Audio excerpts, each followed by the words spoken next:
لوگوں کو ان کی خواہشوں کی چیزیں یعنی عورتیں اور بیٹے اور سونے اور چاندی کے بڑے بڑے ڈھیر اور نشان لگے ہوئے گھوڑے اور مویشی اور کھیتی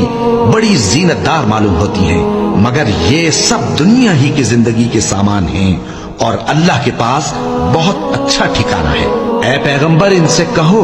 کہ بھلا میں تم کو ایسی چیز بتاؤں جو ان چیزوں سے کہیں اچھی ہو؟ سنو،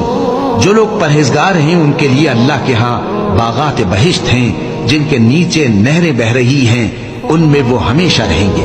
اور پاکیزہ بیویاں ہیں، اور سب سے بڑھ کر اللہ کی خوشنودی۔ اور اللہ اپنے سب بندوں کو دیکھ رہا ہے جو اللہ سے التجا کرتے ہیں کہ اے پروردگار،